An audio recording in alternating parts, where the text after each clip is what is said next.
And we're live on a beautiful Tuesday in November. Matty, Kiwoom, we are literally in the 11th month of the year. This shit never slows down. We're under a month until my birthday. I can't wait to get out of age 27 and age 28 and try to catch up. I'll be 1 year closer to you for a little while. For a month. Before you pull back ahead in the long run. But it's a big one here as we exit into week 12 of the NFL season. Some things have changed. We've had some good football this past week. A lot of good passing outputs. Shout out to Jameis Winston with a, pretty solid passing game despite a loss. Good fantasy game. Shout out to Taysom Hill for, nucleotizing that whole thing. But we're here. The Hurdle on the South Harmon Fantasy Football channel. At Matty Kiwoom, at Cody Carpentier. We're here for another episode with the boys. Matty Kiwoom, how you doing? I'm doing pretty damn good. I'm not going to lie. I had this shiver of panic today. It's Tuesday, and I always call Tuesday Trade Tuesday, right, in fantasy, right? You know what your matchup is, and you hit the pavement, as I call it. And I was doing so today in a number of my leagues, and I've realized, oh, my God, it's put up or shut up time. The playoffs are just around the corner. I have so many 7-4 teams. It's disgusting. And a lot of them are on the cusp of making the playoffs. It's go time. It really is time to go 100 miles per hour and don't look back. It's crazy. It's chaos time. It's chaos time, and that's what we love. We love chaos time around here because it imposes value. I think it imposes value. We got some buys this week. You know what I hate, Matty? I hate being a pen and paper guy because when you're a pen and paper guy, you write things down when you're doing one show, and you're like, man, I just wrote that down. I swear I just wrote that down. I'm not sure which. Here it is. So the thought that I had was posing value. I think there's value. We're not going to jump too far into this because I want to talk about the hurdle ratings quick before we get to your buys and sells. But posing value and trading for value. You can trade because Dynasty, of course, there should be no trade deadline. If you're in a fantasy league with a trade deadline, you're in the wrong Dynasty league. You're not in a Dynasty league. You're in a Fugazi league. You're in a Fugazi. Fairy dust, a wizzy, a wazzy. So I think that there poses a spot of value here because you're starting to get a couple of buy apocalypses going on. One becomes this week we have 6 teams on buy. Buffalo, Jacksonville, the Jets, New Orleans, Cincinnati, and A-Town, Atlanta. And I want to ask you this question. Do you think there's any value in potential for somebody else in your league, a league mate of yours? You, Matty Kiwoom, are competent at playing fantasy football, so you're not going to be acquiring, a 5th and 6th wide receiver in your roster that you're not going to play. You're going to be acquiring a good running back that could be a handcuff that could potentially open up a door to be a hashtag league winner as the season becomes. If a league mate of yours, this will be a simple question, simple answer. If a league mate of yours drops Ray Davis, Tank Bigsby, Braylon Allen, Kendrick Miller's not going to be rostered. Let's just stick with those 3 guys. Ray Davis, Tank Bigsby, Braylon Allen, potentially even a Travis Etienne, because Etienne really hasn't given you much. Would any of those names, because I just, this is like one of my favorite things about the buys, is if my team is in good shape to kind of just watch and see what other teams do when they freak out. They're like, I'm 5-6, I'm 6-5, I gotta win. So they cut somebody that they don't really want to cut. And it opens up a value door. Do you see anything there?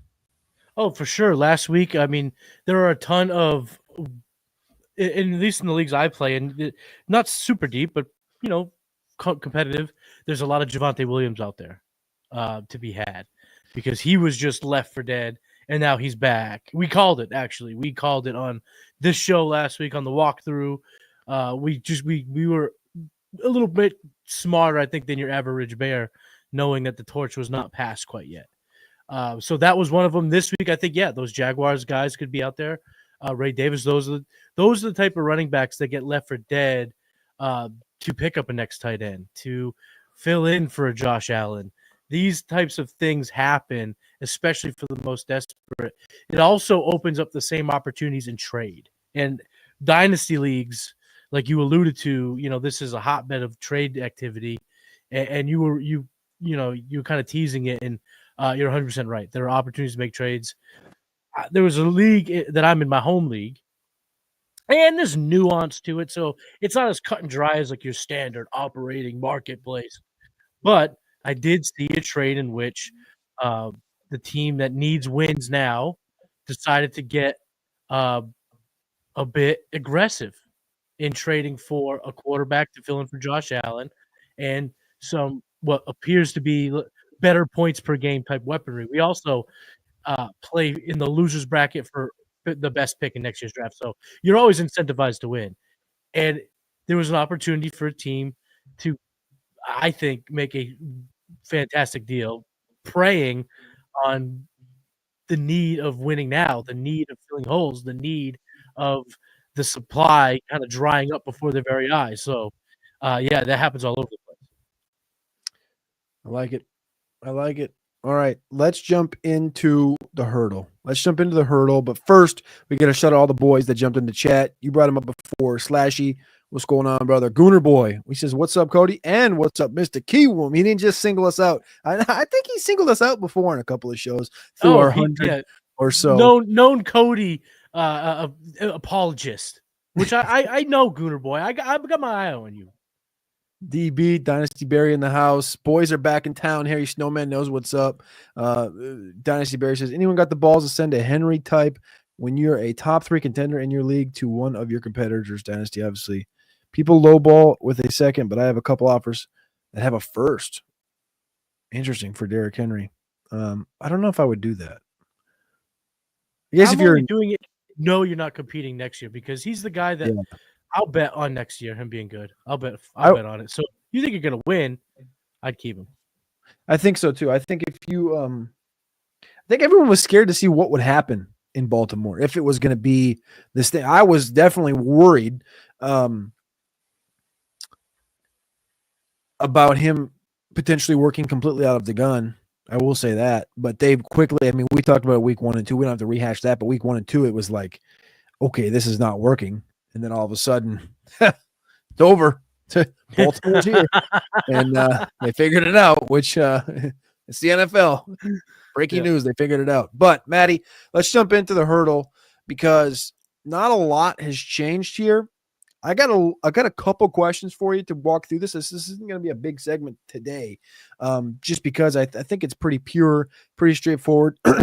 Breaking news: Matty did bend the knee in Detroit. Yeah, I did. I had to. You had to with the loss from Kansas City to Buffalo. So let's jump into it here. Let's start on the back end, and our guy Matty Kiwoom, of course, came through with some beautiful, beautiful, beautiful graphics. So let's jump on in. Beautiful might be an overstatement. So let's start on the back end here, the hanging around tier. So again, we have 18 teams ranked. The 18th team that did not make the graphic is going to be Atlanta. We called them the frauds. Mm-hmm. The only reason they're ranked here, for obvious reasons, they're at the top of that division. They're probably going to win that division thanks to Chris Godwin getting hurt, Mike Evans missing a few games, and Tampa just not being at full health. I still kind of like internally holding out hope for Tampa because I think, like you said, Atlanta's frauds. They're just there in tier 5 by themselves. But tier 4, we're pretty much in line here. We're wishy-washy regarding these 4. San Francisco comes in, LA Rams, Tampa Bay Buccaneers, and the Seattle Seahawks. So that's 17, 6. I just said that backwards. Seattle's at 17, Tampa's at 16, the Rams are at 15, and the Niners are at 14. If there was one team in this group of 4 that you think could make a move here as the season wanes, who has your most? Who do you trust the most? It's the Niners because of the experience, but I think the true answer is it's the lame one. It's whichever one of these NFC West teams emerges as the number 2, because this is just it's a ridiculous division. They're all good. And any one of these teams, I mean, would you be really that well, I guess we would be shocked, but I'm saying, like, we wouldn't be shocked if one of these teams make it to the NFC Championship game. They can get hot. Yeah, I think that's fair. Because I think as we'll walk through the rest of the hurdle rating, but I think as you'll see with most of these NFC teams, like, I don't think Philly is scary like they once were. I think Minnesota's a bit fraudulent. Green Bay is obviously fraudulent. Washington's there's kind of starting to become it's a pamphlet at this point, but they're starting to become potentially a book or a binder of information on these guys. Arizona leading the NFC West. I mean, they're a slip away from being right back with the bunch of Niners, Rams, and Seattle. So I don't think that's actually a hot take. I think I hadn't thought of that. I hadn't thought of that until you just said it. So I think I'm in line with you with San Francisco, though. I think San Francisco, and I kind of want to see it like this week. I kind of want to see San Fran travel to Green Bay this week, get a win, bounce back from that Seattle loss, get a win. They got Buffalo the next week. Big. They got the Rams in a couple weeks in primetime. The Rams, we talked about it. We actually talked about it 2 weeks ago when they beat Seattle, that the game against Miami at home was like, this not that it was a must-win spot, but it was like a prove-it spot. Like if they won that game against Miami, for sure, come out of the bye 4 in a row, they got New England on the mend. I mean, you're all of a sudden you're 6-4 going to got a home game against Philly, and now they're just 5-5 with a home game against Philly. And you're like, well, New Orleans looks a little different now, and Buffalo looks a little different now. San Fran could potentially be back in A1 steak sauce by the time you get to week 15. You got them in Santa Clara. Like the Rams schedule, I think, is a little tougher, and they look good against New England. I will say that. They took care of business, but New England's a terrible team. You're not earning any points here in the hurdle rating when you're just knocking down the Patriots. I don't care how good it looks. Hey, dude, I've talked about this in a couple of shows. I'm impressed with New England right now. That's because the expectations were literally negative. Well, that's not good. That's fine though. But like, I'm not saying like, I'm saying I'm impressed and I'm happy with what I'm seeing. Again, they've played the Jets, Titans, Bears, and the Rams. It's not exactly a murder's row, which will be coming in December with Buffalo, Chargers, Buffalo. But like I'm impressed with how Drake has looked with the shit weapons. Drake's a fucking baller. Butte's got 6 targets each of the last 4 games. They've been in each of the last 4 games. They won 2 of them, should have beat Tennessee. I mean, and the thing is that this is what I'm so happy about. And I talked to Fizz about this morning on the Cook Up. You got to go watch it every single Tuesday, 10 a.m. on the South Harmon Fantasy Football YouTube channel. Is they didn't roll over and just like, slap their own butt and just say, hey, do it. Like they didn't just roll over. You know what I'm saying? They didn't mount up, bend over, give me it. They fought back, they kicked back, they donkey kicked them, and they kept fighting against this Ram team. And I think that they're starting to establish an identity. I didn't agree with Mayo saying the whole team was soft a couple weeks ago. I thought that was a bit weird, bit off. But it worked. It worked. But that's what I'm saying. It seemed to work. They were playing soft. They were absolutely not doing everything you just praised them for. They weren't doing before he called them soft. So it worked. Again, and the last team that lost to the Jacksonville Jaguars was this team overseas. So I'm just saying, like, since that trip to was it London, they've just been a different football team, and they've started to play with some heart. And the thing I said on the show this morning with Fizz was, I built a triangle, and the triangle was New England and Dallas, and up here is the Florida Gators. And for those that aren't familiar with college football right now, the Florida Gators had the toughest schedule in college football. Billy Napier hasn't been great. He's won 5 games in 6 games the last 2 years. This team's loaded with high-end recruits, freshman quarterback that's all world, and they started out terribly. And everyone's like, fire the coach. The team's gone. They're all going to the portal. This thing's a fucking wrap. And all of a sudden, a switch flipped on a bye week. And Billy Napier said it was the best practice they'd ever had. The team since then has never quit. They've actually tried so hard, despite being the toughest schedule in college football, that Billy Napier got the vote of confidence to come back next year. Their recruits are going in a positive direction now. This team is, what I'm saying, is come together and fought for itself and fought to continue to build. And that's the top of the triangle. And the bottom is the Cowboys that have rolled over and quit, and the New England Patriots that are taking on a new identity and fighting. And I think the New England side of this, and I don't know if that makes any sense having this be a triangle, but this is the way that I've best said it this morning, is that New England best portrays kind of what Florida's doing. Dallas they're just shitting the bed right now. And I feel better about New England and their future than I do Dallas. I don't know how we turn it into a New England thing, but I do. I do. I don't. I think Dallas is a coaching change away from being one of the best teams in the league. I would rather have Drake May and Christian Gonzalez, the number 1 overall pick or the number 2 overall pick, whatever it is, and a shit ton of cap. I would rather have Drake May, Christian Gonzalez, a shit ton of cap, and a top 5 pick than have Dak, Micah Parsons, and Diggs. And Lamb. I didn't say Lamb. Yeah, for obvious reasons. The Patriots, I'll just say this, I'll make it quick. The Patriots are still one of the worst teams in the league. They're 30th in points per game, 31st in yards per game. They have an awful offense. Alex Van Pelt is getting fired. You don't have an offense this bad and survive historically. Just look at all of the players. Look at all the offensive They have no talent. I know they have no talent. What I will say, though, is this.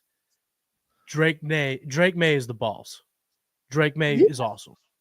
But we saw Mac Jones look very good in a rookie year. We've seen rookies hit the ground running, and then the team lets them down in a massive way in year 2. The Patriots are not off the hook. The Patriots aren't there yet. They're so deprived of talent all over the place. Everyone talks about, their defense ain't bad. They just got the shit kicked out of them at home. I know it's a moral victory. They didn't roll over. The Rams kicked the dog shit out of them in Foxborough. They didn't quit. Okay, then that's even worse. They gave up a 50-yard touchdown to Cooper Kupp in the middle of this game that kind of broke the back. That was a huge blunder on their part. Horrific play call. Going all out blitz was terrible. Drake May's the balls. He will continue to elevate this team. The over-under each week, we've seen it be higher, about 3 or 4 points, just because this kid's starting. He's awesome. I'm still out on the head coach. I still think the offense is horrific, and they have to hit so big within the draft and free agency before I'm about to get excited about this team. All I'm saying is they gave up that 69-yard touchdown at the start of the third quarter, and that generally breaks a shitty team. Didn't break this team. They fought back. They scored points. They didn't just surrender at 10. They fought back. They got the ball back with 1:55 on the clock, down 6, and Drizzy threw a pick. It happens. I'm just saying they didn't quit, which I think is big. I don't know how we got better than the Jets. I'd rather be the Patriots than the Jets. And the Cowboys. All right. I'm sticking to it. All right. So there is tier 4 in the hurdle ring this week. Tier 3 is massive. It's called the still in it tier. It begins at the top here with the 7th ranked team for us. Again, literally, I will tell you this. All but the Denver Broncos and the LA Chargers are ranked exactly the same for me and Matty. We have Minnesota at 7, Green Bay at 8, Washington at 9, Arizona at 10, Houston at 11 after their drumming of a win over the Dallas Cowboys with Joe Mixon looking, man. Denver Broncos come in tied at the 12 spot with the Chargers. I think we figured out, Matty, and you can go whatever direction you want with this, but I think 2 things. I think we figured out what Denver is. I think they're more for real than they are not. Kind of with the same conversation, I think the Chargers are also pretty more for real than they are not. And I still think Minnesota makes me itch, so I would like to hear what you kind of think about them. But I think Green Bay is a bit fraudulent. And I think, like I said at one point, I thought this was the best roster in football. I'm starting to think they're a little bit fraudulent. I don't know if they're fraudulent. I just think they are. They're just solid. They're rock solid. My biggest takeaway from this group, though, kind of ties into fantasy. And it's that, I mean, how important is the coach-quarterback relationship to make the team go, the offense go, for fantasy, for the NFL, for all that? I mean, look at every single one of these teams, and you see a perfect marriage between quarterback and coach. And it's just like, oh my God, holy cow. This is what we are going to have to start looking at when we look at our rookie drafts, because Bo Nix is looking like a crazy value. Justin Herbert was a sell all up and down the fantasy universe. and now he looks like fantastic. We're going to talk about him later in the show. And it's just coach, quarterback, relationship drives fucking everything.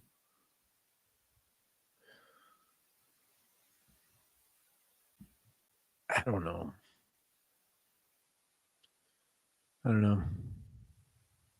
What do you think of this Arizona team? Do you think they're really miles ahead of the rest of this group? No, I think that I think what we could have easily done have had tier 3 still in it, tier 3A, NFC West, tier 4. Because I think that they're not above the rest of their division. They're just happening to be atop their division currently. But they lose to the Seahawks. Whoop, whoop, they're all in the same fucking tier again. Good point. They don't exactly got the easiest tray right now. They will, and they'll have a couple of games coming up here around Christmas, but the next 3 at Seattle, at Minnesota, and then back home against Seattle. It could all be flipped. It could literally be flipped on its head. And they could be 6 and 7 when they play New England. Yeah, there's still a lot to be said here, but this tier is exciting though. This is a very exciting part of the league, I would say. Just a lot of teams outplaying themselves. I would say a couple of teams that are in this tier are probably would consider it being disappointments, that being the Packers and the Texans. But it's a fun tier. It's a good tier. There's good quality teams. I don't see any of these teams winning the Super Bowl. If one of them was to get bumped up over the course of the next month, who in your heart of hearts do you think would it be that gets bumped up to tier 2? It's the Vikings because they started that way and their defense is still awesome. The wild card, though, is either AFC West team. Well coached, great defense, good offensive line, great quarterback play, 0 weapons, don't give a rip, still working it. These teams are promising. You wanted promising young teams? It's the 2 teams that now have a program, 2 teams that now have an identity, 2 teams that are going to be playing to a standard. This is 2 franchises that I'd be very excited to be a fan of. So hear this. This is the next month for both of these teams. Chargers are 7 and 3. Broncos are 6 and 5. Give me just this next 4 game. Predict these for me. All right. Broncos at Vegas. Win. Home against Cleveland, night game. Win. Bye. Home against Indianapolis. Win. 9 and 5. All right. Chargers. Home against Baltimore, Monday Night Football. Loss. I think they lose that game. Cross country noon game against the Falcons. They're going to dog walk the Falcons, even having to leave their hometown. Conference or division game at the Chiefs on Sunday Night Football. I think they can win that game. But it's 50-50. I'm not going to give them a win. You know what I mean? Give them a half. All right. Halfy. And then the fourth one is home against Tampa. Because they're home, I think that's a dub. I think it's a dub. All right. So they get 1 and they get, what'd you say? They get 2.5 wins. So that's 9.5 and 4.5. 9.5 and 4.5 going into the Denver game, and Denver's 9 and 5. And they play each other December 22nd. And then they finish off the season. Chargers get New England Raiders. Broncos get Bengals Chiefs. Rough. That's rough. That's going to be a big – we're going to have some fun talking those weeks. That's going to be some big, big games. But I would also say this. I wouldn't want to play either one of these teams in the playoffs. Fundamentally sound, good quarterback play, sick defense. I don't want to play these teams. Cool. Yeah. I think we're going to see a shift here with Denver continuing to climb, and then we could see the Chargers grasp that thing away. I mean that roster also is that's a built roster. I'm not saying Denver's not, but Denver still feels like, they felt like all year that they're a year away. And they've lost to all the good teams that they've played this year, including the Chargers already. So anyway, let's move on to tier number 2. This was pretty straightforward here. Chiefs fall down from tier 1. Chiefs are number 2. Buffalo's number 3, despite Buffalo just beating them at home. Pittsburgh comes in at number 4. Woohoo! Look at how far they have risen. Just 3 weeks ago, actually just 2 weeks ago, we both had Pitt at 9. Now they're up to 4. Baltimore and Philly are tied here at 5. I have Philly ahead of Baltimore. You have Baltimore ahead of Philly. I think I'm wrong. Okay. Why so? Why do you think you're wrong? I think I'm Why do you think wrong. I'm Having right is Philly. really the question. Huh? Why do you think I'm right? That's the true question. That's how this question should have been asked. That's probably what I was going to ask you, and I just walked myself into saying I think I'm wrong when I read it. I read it and I was like, I don't think that's right. So I think we're just exactly dialed one Yeah. through damn 11. Yep. Yeah, I think Baltimore's a better football team than Philly. I don't think Philly's just not. Philly feels fraudulent to me. Philly. Well, the thing is Philly's got too much damn talent. They got too much. Oh, they're stacked. Yeah, they're stacked. There's just too much talent there to fall off like they did last year. And the schedule, I think, is aligned good enough for them, especially with having 2 shit boxes in their division and a team like Washington that's beatable. Like they just beat them this last week. Yeah. The schedule's easy enough for Philly. Like they can get through this whole thing at like 13-4 and like maybe 14-3. Yeah, and lose. We've seen them do that with this coaching staff, with this sick roster, and still a number of times. Or we've seen them go to the Super Bowl. You know what I mean? Yeah. The one that Fizz brought up this morning was last year. I mean, they started out like 10-1, and then they lost 5 of 6 to go into the playoffs.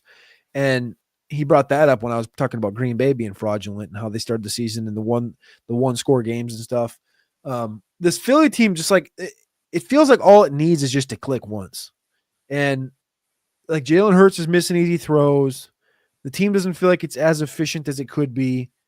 If they didn't have Saquon, this team would be 6-4. Feels like he's been worth at least 2 wins. I think that game against Washington's a little tighter. I think back to the Jacksonville game. I think that game's maybe potentially different, even though Jacksonville stinks. I just think it's interesting. I don't know. I don't really know what to think of Philly. Here's the thing about Philly, though, and in their favor, all their boogeymen are in the AFC. And what I mean by that is the teams that would swamp donkey them in a one-game playoff are all the teams on the other side. Now, I'm excluding the one team we haven't spoke about yet, but they're probably going to avoid the Lions until the NFC Championship game. So all of the hiccups, though, on the AFC side, like the Eagles' kryptonite would be the Chargers, the Broncos, the Steelers, the Bills, the Chiefs. These teams would be the kryptonite, the teams that could slow the game down, beat them fundamentally, out-coach them, lock down their good players because they have good defensive players. Those are the boogeymen for this team. But the Eagles are going to kick the shit out of the Falcons. They're going to beat the dog piss out of the Cardinals if it's at home. And historically, they've always been able to handle the Minnesota Vikings. So the path for them doesn't seem as scary because of where they're aligned in the NFC. And that's why they're going to continue to hang here. We're going to have this feeling in our gut that they're not as good as their record shows, but they're not going to be losing enough games to fall down these rankings because all of their true boogeymen are on the other conference. And that's the problem being, you brought up Minnesota, is Minnesota can't go to Philly and win. They just can't. They won't. We saw it, happen a couple years ago. Minnesota's just kind of they're just not built for that. And Philadelphia's going to have the 2 seed, and it looks pretty clear cut unless they choke it away with Washington, because neither of Minnesota or Green Bay is going to be able to get up there because of Detroit. And we know Arizona is going to dogfight that thing out with San Francisco. Whoever wins that like those 2 divisions are so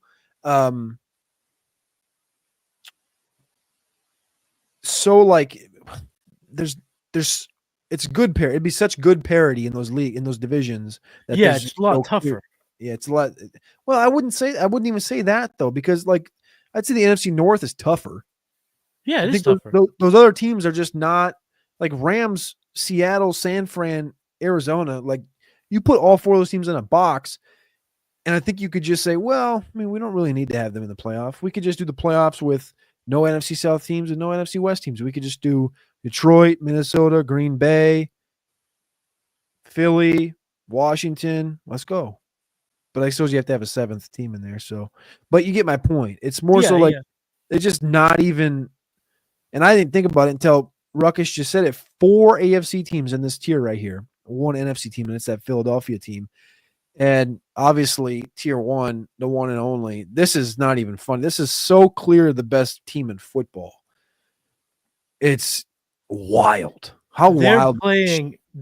They're playing games that remind you of powerhouse college football teams when they have to go play Youngstown State. Yes. When they go play Morgan State.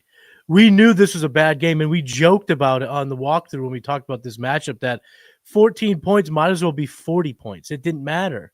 Yeah. And they did. They kicked the shit out of them. This was one of the biggest ass beatings in the history of this sport. And they do it in ways that are so creative. They do it in ways that are so hard to put your thumb on. And they're a nightmare for teams to game plan for because Ben Johnson is a fucking wizard.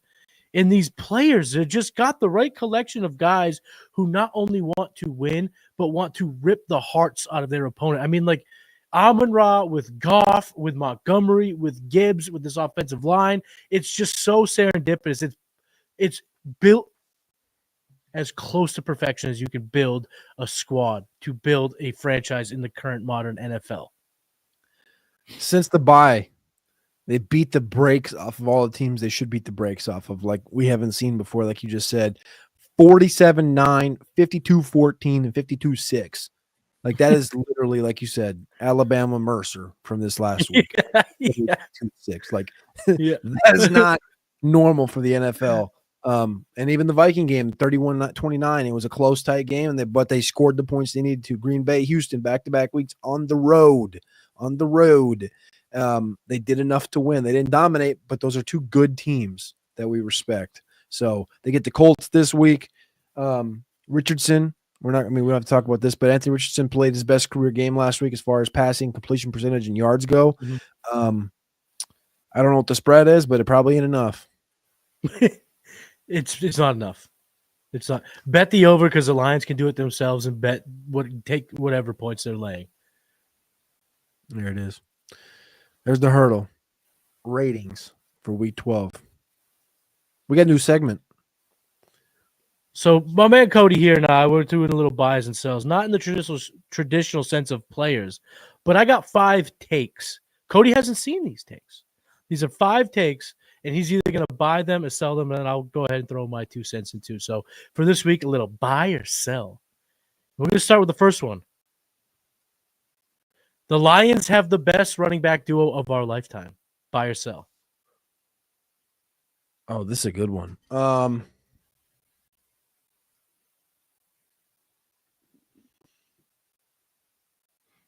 going to be some dead air here. You got to let me.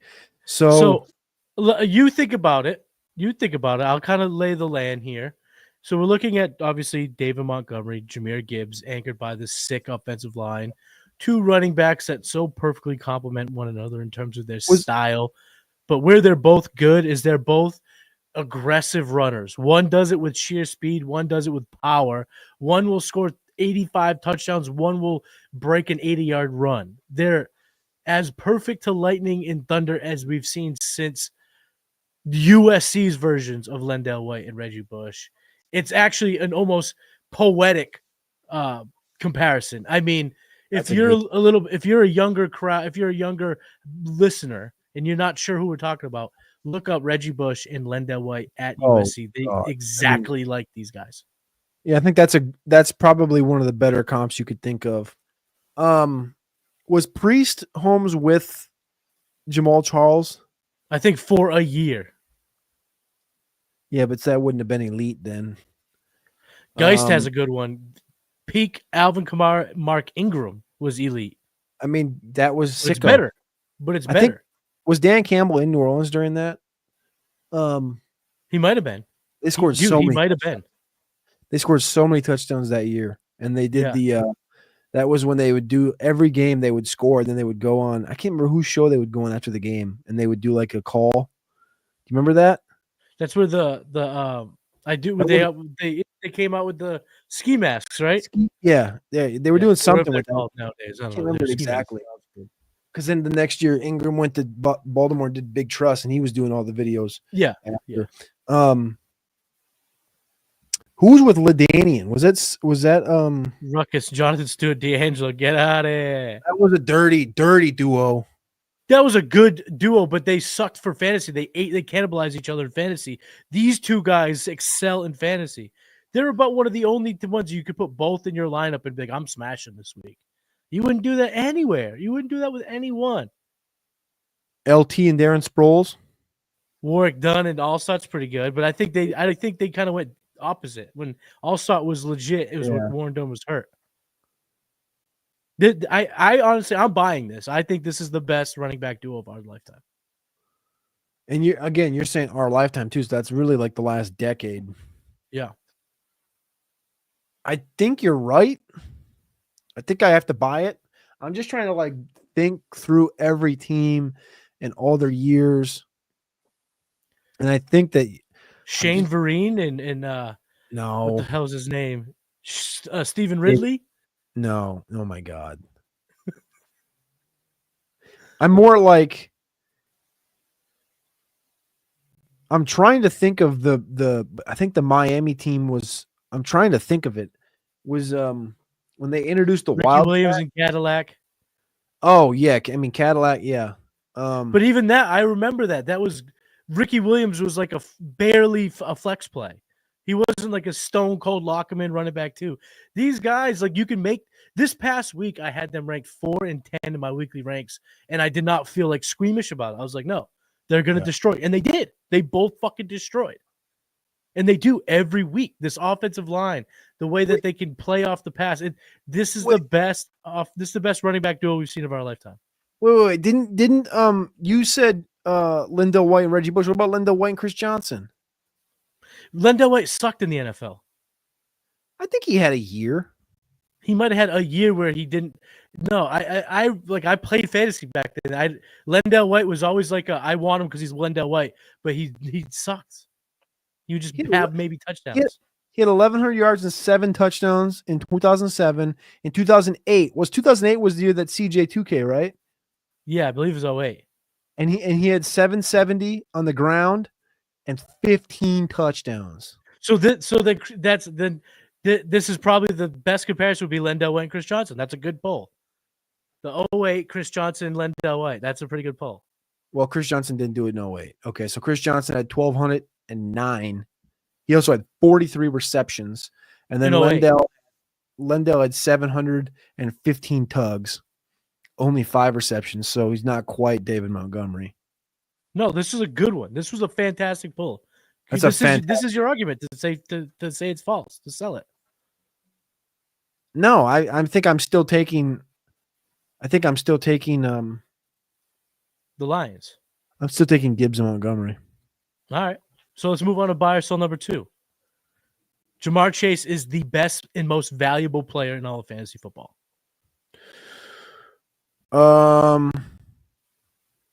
Best player in fantasy football. Now, the reason why I was buying this is because his bad games are ridiculous games at this point. I mean, last game, in terms of his volume, it looks suppressed, 7 for 75. Still came on 13 targets, scored 2 touchdowns, had 26 fantasy points. And he's the only wide receiver in the NFL right now that will go nuclear. Lamb can't do it without Dak, and it seems like Jefferson, as good as he is still not going nuclear with this offense and with Sam Darnold, where Jamar Chase can win weeks, can fucking nuke a matchup. I'm gonna buy it because the Vikings offense has kind of shifted the last 3 weeks with all these fucking tight ends. For some reason, they keep fucking throwing to Josh Oliver and Johnny Munt, and now Hawkinson's back, and Jordan Addison has kind of gotten back into the weave, and I think that's taking something off of Jefferson, which isn't a bad thing because the guy's almost closing around 1,000 yards, and he's targeted a shit ton every single game, but I think I'll buy it because, and it's what we knew. We know with Jamar Chase, Jamar Chase is, what was the word I used earlier? Nucleotides. Like we know he's the shit. Like This is what we saw at LSU. This is why he was that motherfucker, because he can just take over games and score touchdowns, not just get 12 freaking targets and go for 100 yards every game. It's that he can explode and just make sicko plays and score touchdowns, which just can't predict other than having the quarterback connection he has. So I'm going to buy it. Tyreek has completely fucked us. Yeah, he kind of has. He has. And position dependent question. Well, Ruckus, if you go to southharmonff.com, get the Warp Worshipper, that is a metric that transcends position. It shows value relative to all positions. So it's actually a question that can be answered when you use Warp. You don't have to make it position dependent. You can use Warp, and then that will go through all the positions, and then it could really try to find that out. Now, if you want that answer, he's up there. I'm not going to give you his position. You're going to have to get the Warp Worship to find out, but he's very, very, very, very valuable, and it's only getting better for him. Next, buy or sell, my friend. Brock Bowers should have been taken before Rome Odunze in rookie drafts. Not even fucking close. Why? Not even close. I mean, this guy's a motherfucker. This guy is breaking. He's going to break every record. He's breaking fantasy. Why wouldn't you take him before Rome? I just said it's not even close. Of course you would. Oh, okay. I thought you were selling this. Okay. No, I didn't say sell. I said it's not even close. Like he's murdering fantasy football. Like he's doing right now with such a shitty team and shitty situation, maniacal shit. Like even bad games, which he's had like 2 of earlier this year against Carolina and Cleveland, 2 of the shittiest teams in football. It's fine. Like tight ends aren't consistent in any way, shape, or form outside of Travis fucking Kelce in his prime, and Travis Kelce's not in his prime anymore. And so we're getting a Brock Bowers with shitty offense, with no weaponry around him. Jacoby Myers we like, but there's nothing around him, no quarterback, nothing. And he's sitting out here getting 16 targets and catching 13, going for $100+ and a touchdown on a bad team. Just imagine when he gets Shedeur Sanders and some talent around him. Exactly. Like this is, he should, I mean, he's going to have 1,000. I'm saying in one QB, he should have been the 103. Yeah. I'm buying it too. I know the appeal of Rome, and I still love Rome, but we knew that there was a bad floor potential on Rome. I guess maybe we kind of thought that about Bowers too, but maybe we shouldn't have. I think that so much analysis and fantasy has become so tight end agnostic for good reason. For good reason. I'm not saying that tight ends, like, don't forget about tight ends. Tight ends don't matter, but some do. And the guy who has been labeled the guy before we even had the other guy becomes the guy. He's the guy. I mean, he's the guy. He's sure. One of 2 tight ends that make a difference when you look at their 2024 Warp. There's 2 tight ends that have actually transcended past their position to make a difference regardless of where they are in your lineup, and that's George Kittle and Brock Bowers. George Kittle has missed multiple games. Brock Bowers has destroyed multiple games. Brock Bowers is literally second in the National Football League in receptions. It's not week 3, dog. It's week 12. Yeah, Brocky boy. And I actually just got him in my redraft league, so it's less exciting. But this team's 10-1. It's built for a deep run. I was able to lock in Brock Bowers when I was starting Tucker Kraft. Huge win. Wouldn't have been able to get him after this explosive Sunday. Very happy that I had it. I actually hit the little after I made the trade. Buy or sell number 4. I got 2 more for you, my friend. Speaking of which, did you watch that UFC on Saturday? Oh, my God. Dude, Johnny Bones is the go. And for all those hardos, he needs to fight Aspinall. He can do whatever the fuck he wants, and you ain't stopping him. Nobody is stopping him. If he has one more fight in him and he wants it to be against whoever the fuck, let him do it. Fuck It doesn't Tom even Aspinall. matter, dude. He's going to beat. It doesn't matter. People are like, Yes. They don't learn. You remember Dominic Reyes? I do remember. He's the next thing. Where's John Dominic Jones Reyes goes from today? Coke Bender and Changing knocks him the tires? fuck out. Where's he changing tires right now in like South Florida? Yeah, probably teaching jiu-jitsu. But it's true though. Johnny Jones is a goat, absolute goat. All right, let's move on. We can't make this MMA podcast, but we could do one if you want to. Buy or sell. Justin Herbert is a top 5 quarterback in the NFL. We're not talking fantasy. We're talking about you're starting a team. Is he a top 5 quarterback? No. Give me your top 5.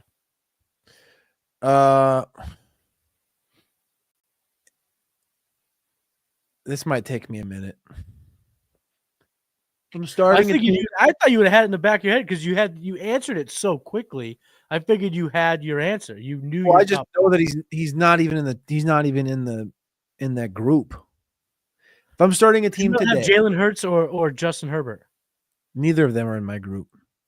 We're talking about building a team. We're not talking about fantasy. Nothing. Yeah. Building a team. My thought process is a little different. My thought process for building a team would be, and what about how does age come into this? Current age, current everything starting today.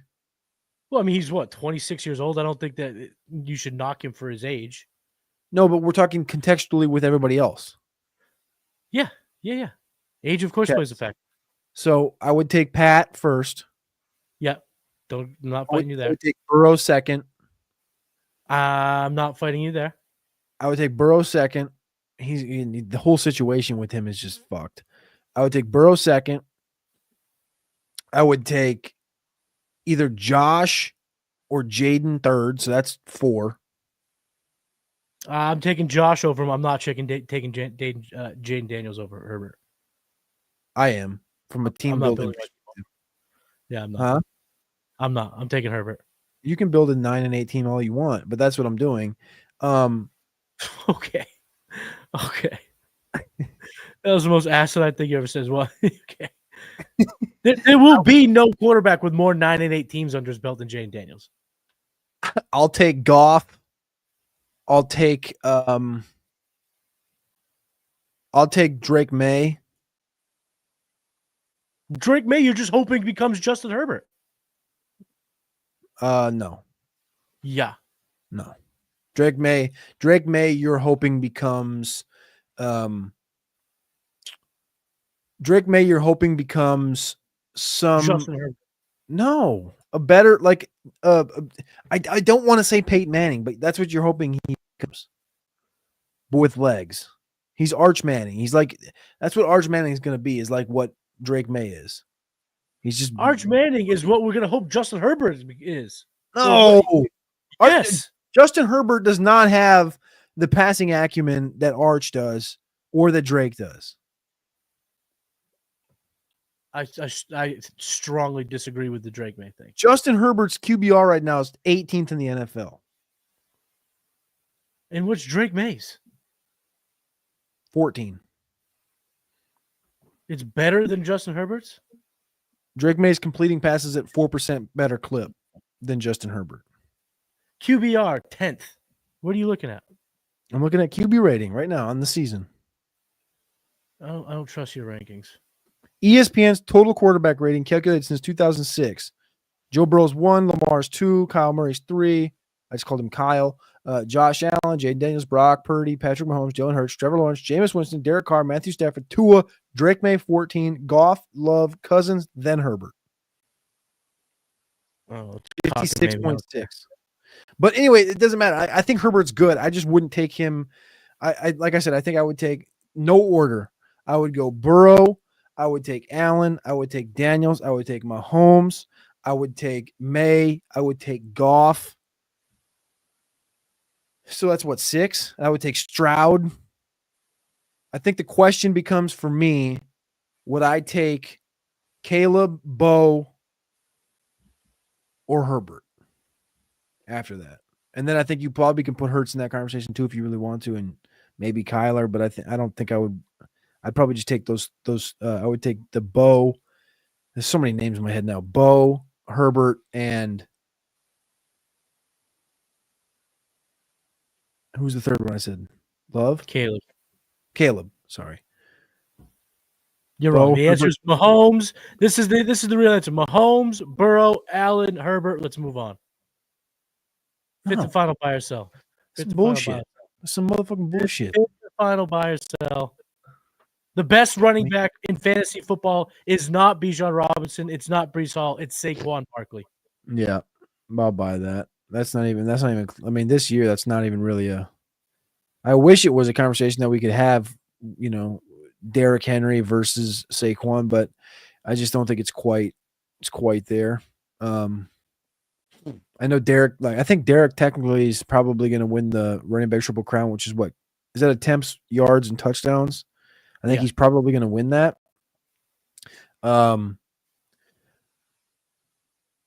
I think as far as fantasy, just purely fantasy goes, I think I still have to lean Saquon.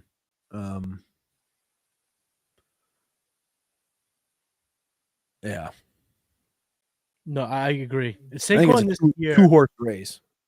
Yeah, Saquon this year proved how important it is for good players to be on good teams, because they could be great on a shitty team, but if they want to become like the best, if they want to become and really unlock their potential, going to this new team, of course, did that for Saquon Barkley. It was a big deal. So I think for fantasy football, I mean, he does it on the ground. He does it in the air. He scores touchdowns. He's super consistent. We love the offensive line. We love the offense in general. And I think, I think he's the best running back right now in fantasy football. That's it. Those are our buy and sells. We got one question in the chat, Cody, and then we can go ahead and bid farewell to these beautiful people here. Marlon, I'm fighting for a championship. Worried for Neighbors. Should I trade Breece Hall, Neighbors, and Marvin Harrison for Kamara, Garrett Wilson, and McLaurin? His wide receivers are AJ, Neighbors, Harrison, and Quentin Johnston. We need context. Marlon, is this dynasty? Is this dynasty or redraft? I don't think he'd be doing this in dynasty. You'd yet to be. No offense, running Marlon. Backs are A-Chain, Mixon, and Breece. No offense, Marlon, but you'd have to be an idiot to do this in dynasty. I'm going to assume it's seasonal, and I understand the worry with Neighbors, and Cutlets. I think they have to go to Locke. I don't think Cutlets is going to cut it, and they're going to go to. They have to see what Locke is. As incompetent as his team is in this franchise, they have to see what he is. I think when they put Locke in, we're going to get a stretch here of a couple games. You have to roll with Breece. He's the horse that got you here. Don't pivot to Kamara. You're on a work. I mean, it's like a sideways move, in my opinion, for a guy that is losing touches to a knife, a Swiss Army knife. In Taysom. He's getting completely cucked by Taysom right now, and I think it's going to continue to happen. And then with Marvin, so you're essentially going Breece. This is how I view it: Breece for Kamara, and then you're going whatever way you want to look at this: Garrett Wilson for Neighbors or Marv for McLaurin, something like this. I think those are sideways moves, and I think you roll with the best player. And the best player on this whole list is Neighbors, and then second best player on this whole list is probably Marv. The third player is either Garrett or Breece, and I think you could argue I'd rather have the running back. I don't know. That's just how my brain works. I think you just stay with what you got. Yeah, I agree. If you want to sell Neighbors, I feel like you can do that solo dolo. You don't have to add on Breece and Marvin. I think you can keep those and either look for separate deals. Like if you just look at the schedule and you feel more comfortable with Garrett Wilson over Neighbors in a seasonal draft, even in Dynasty, you can make the swap. You'll regret it, but it might help you win that championship this year, and sometimes selling out for a championship is worth it. But I think that if you want to explore moving Neighbors, try to do it solo and before adding on two humongous chips, because McLaurin's been great, but every given week you're more confident in starting a Harrison Jr. or a Neighbors over him. It's just the brass tacks of things. Breece Hall also second in the NFL in targets to the running back position. So yeah, he's getting targeted. I don't think that's he has these massive weeks like he did this past week. Dominic Reyes fighting Anthony Smith December 7th. A tale of two John Bones Jones destructions. Are they fighting for tap out promos? They're fighting for Are they fighting in the affliction card? Is that the affliction card?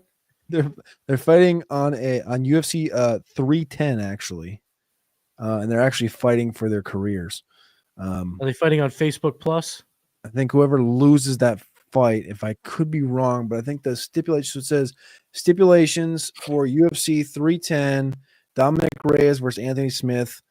Winner gets to claim that they fought John Jones. Loser actually gets cut from the UFC. And here's the problem is that UFC 310, they're actually not even on the main card. The main card is held for guys that get knocked out or is it choked out by John Jones? That's Cyril Gahn. He's also on the card. Choked out. He got choked out. Couldn't remember. There's just too many of them. I couldn't remember. But yes, UFC 310. If you want to watch that December 7th, you can watch all the people that John Jones has, this guy's going to be the next great. And then John Jones finishes him. The boneyard of Johnny Bones Jones. I love it. All right, Cody, let's land this bird. That's what it is. He's Matty Kiwoom at Matty Kiwoom on X. I'm Cody Carpentier at Cody Carpentier. We'll be back every single damn week with the Hurdle on Tuesday nights at 8, maybe 8:30 p.m. Eastern time, depending on schedule. We appreciate you. We love you. Tune in, tap into everything South Harmon, southharmonff.com, patreon.com/South Harmon. You got to get Matty Kiwoom's rankings on a weekly basis over there at southharmon.com. You can also get the Cuck Score, CUCK, corners under constant chaos. Last week, Matty Kiwoom, is this guy named Jerry Judith Jerry, something like that, go for like $140 in the first half. Yes, he popped in the Cuck model last week, and I brought it up on the game plan, and yeah, he went absolutely, sicko mode there against the Saints. Tune in, tap in. The Cuck Score's coming for week 12. Win that money, get that cheddar. It's a cash cow over here. Matty Kiwoom, Cody Carpentier. The Hurdle. We love you. We appreciate you, and we're thankful for you. And we'll see you next week. Peace.